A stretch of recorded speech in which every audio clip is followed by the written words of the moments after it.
പണിഞ്ഞതാണോ ദൈവം തച്ചിനിരും പണിഞ്ഞതാണോ ദൈവം തച്ചിനിരും പണിഞ്ഞതാണോ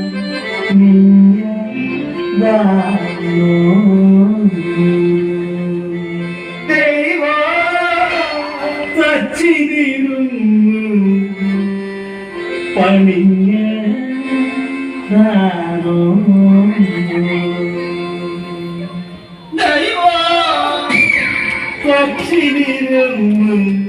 എനിക്കിട്ട് പണിയുവാണോ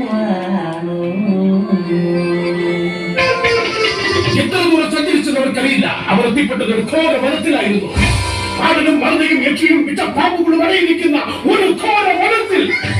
ഒരു സൈഡിൽ മാടനും മറുതയും യക്ഷിയും മറു സൈഡിൽ ജീവിക്കാൻ അനുവദിക്കില്ല എന്ന പിടിവാശിയുമായി കത്രികയുടെ അച്ഛനും അമ്മയും.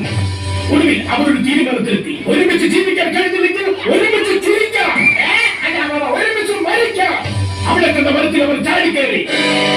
കാട്ടുമണി കൊണ്ട് കഴുത്തിൽ കുലുക്കിട്ട് അവർ താഴേക്ക് ചാടി.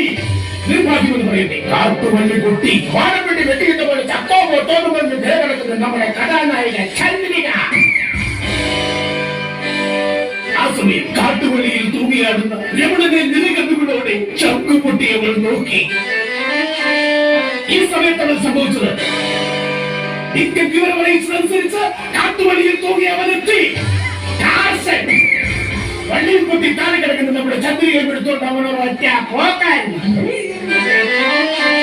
തന്റെ എല്ലാമായിരുന്നു എന്തെങ്കിലും തിരിച്ചു വരുമെന്നുള്ള പ്രതീക്ഷയുമായി ടാർസന്റെ 3 മക്കളെയും പറ്റി പതിവൃതയായി ചന്ദ്രിക എപ്പോഴും രമണനെ കാത്തിരിക്കുകയാണ്. ഇവളവിടെ എന്റെ കഥ ഇവിടെ അവസാനിക്കുന്നില്ല. സ്റ്റേജ് വിട്ടു പോകേണ്ടതാണ്. ഇല്ല, ഞാൻ എന്റെ കഥ നിർത്താൻ ഞാൻ ഈ സ്റ്റേജിൽ നിന്ന് പോകില്ല. എത്രയും പെട്ടെന്ന് കാർത്തികൻ സ്റ്റേജ് വിട്ടു പോകണം. ആരൊക്കെ എന്നൊക്കെ പറഞ്ഞാലും കഥ തീർക്കാതെ ഞാൻ സ്റ്റേജ് വിട്ടു പോകില്ല.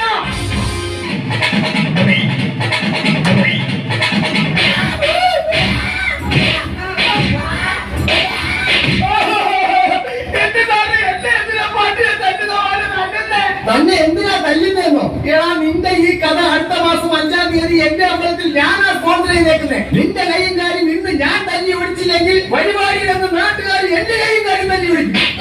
ഇവിടെ പോലുള്ള ഗാതികന്മാരാ നല്ല ഗാതികന്മാർക്ക് ചീത്തപ്പേരുണ്ടാക്കുന്നത്. ഊണും കുടുക്കയൊക്കെ എടുത്തോണ്ട് ഇപ്പോ ഇറങ്ങിക്കോളെ.